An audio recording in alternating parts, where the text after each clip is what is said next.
What's going on, guys? Jake from Young Car Guys back with another video. It's been a while. Today we got a 2011 Ram 1500 Sport.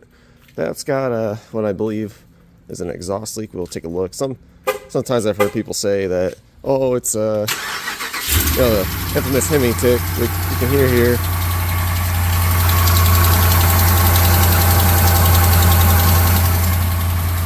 You can hear a tick, which when I rev it up, it sounds like it's got an exhaust leak. If you listen on this side, you can kind of hear it, but it mainly sounds like it's probably coming from the passenger side. So today we're going to find out if it is an exhaust leak or not, but I'm pretty sure that's what it is when you rev it. It makes the ticking.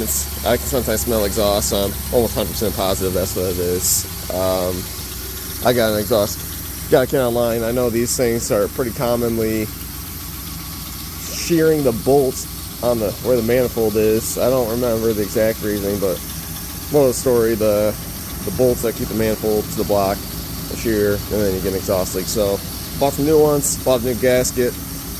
Let's see if that's the cause. So yeah, we're gonna have to get the Trans Am here moved because we don't have enough space. Let's get this moved.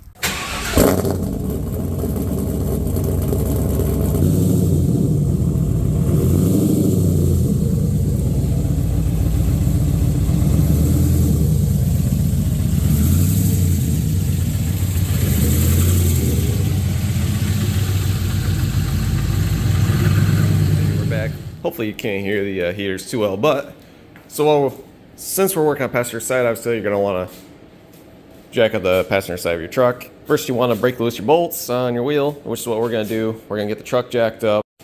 Alright guys, the next step is we got to pull the fender liner, pop these out, take these two bolts out, and I'm going to try to peel it back. Might have to pop out some of these too. I'm going to avoid it if I can. If not, I'm going to pop the rest of these out. I just don't feel like digging up the mud flap and all that. So we'll get this pulled off, and then we should be able to get to the manifold back there. All right, boys, we're back.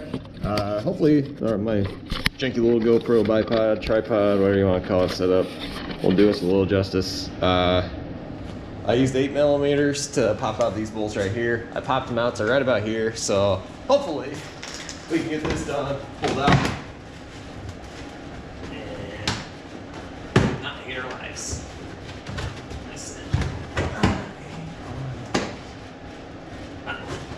There's also a big old push pin back here.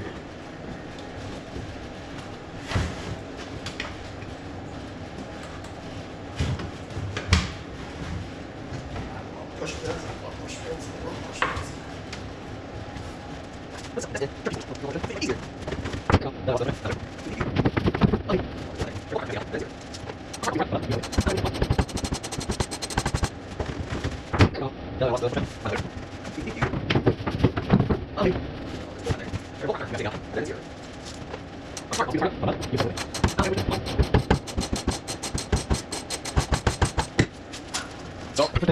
There's a bolt right there, another 8.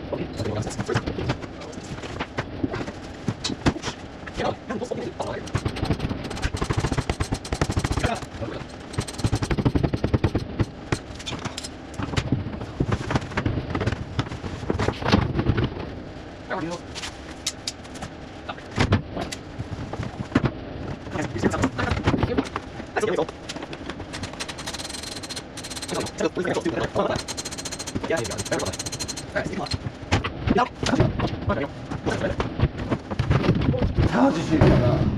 I told you. What the hell? A little sensitive, that push plugs right into there.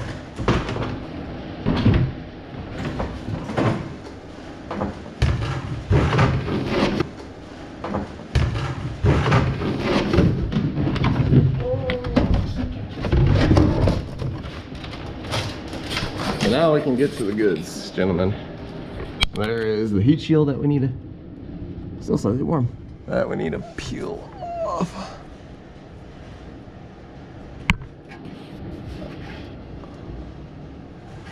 Wow, that's a sucky to get to.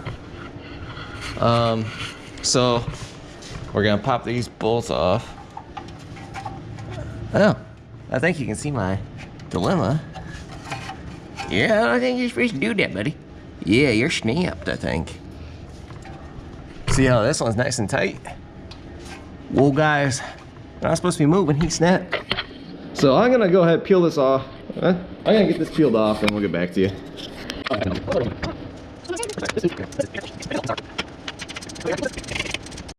Alright gents, we're back. So, got the manifold loosened for the most part. We just need to, I used 13 mil to get off these studs, the 3 studs. This one was broke, obviously, so didn't have to get this one off. I got the studs loose. The ones with just the heads were 10 mil, and then that back there is a 14 mil. I don't know why we have to use 14, 13, 10, and then take these bolts out, 8. Why couldn't we just use all 10s, and then if you have to use different bolt size, use just straight 14s or just 13s, and then just make life easy. Yeah, I mean, come on. Why do we gotta use 12 different bolt sizes? So I'll see you guys once I get this off. Right now she's loose. She's just being held on by the exhaust. All right, gents. Well, that looks nice and yucky. That looks pretty dirty too. But kind of looks like to me, we definitely were getting some exhaust puffing out there, possibly right there. I don't know. Can't really tell on that one, but this one's definitely pretty fouled out. So I'm gonna just kind of clean the mating, kind of where this mating surface is, and make sure there's no shit there. That way, hopefully it'll clean things up. The first problem though is we got to get this bolt out, or stud out, whatever you want to say. I think I'm gonna spray some PB Blaster in it, let it sit, and then I'm gonna go grab a pair of channel locks and vice grips, and we'll see what this thing takes to break loose. Alrighty, after some fun, we got the stud out. I kind of cleaned it up a little, some brake parts clean. So now we're gonna do in reverse, probably get a little half-crack GoPro footage, and we'll keep going. Alrighty, so we got these back in for the most part. We got this all lined up. I'm about to crank these all down. I tightened that up pretty well already. Going to the cat. I'm gonna tighten these up before I put anything else back together, though. I'm gonna make sure I don't hear any tick. Alrighty, ladies and gents, we got it put back together for the most part. We got the shield in, heat shield in, so now I don't have to touch hot exhaust as long as this doesn't tick.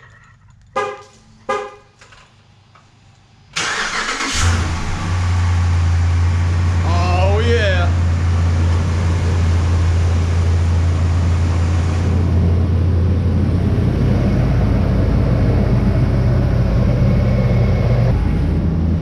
She's quiet as a mouse, boys. I think you can hear a little bit of a fan squeal. I put some compound on there, which I'm going to be changing out the tensioner, the belt, and the pulley soon. You can kind of hear that, but she's quiet now. I would call that a W, because I don't hear any more tick, tick, tick, tick, tick, tick, tick, tick. The annoyance is finally over. Obviously, what you need to do after you get your manifold on with the gasket, make sure you have the gasket, put everything back in, put your heat shield on, and then what you need to do is put your fender liner back in, throw your tire back on, and you're golden.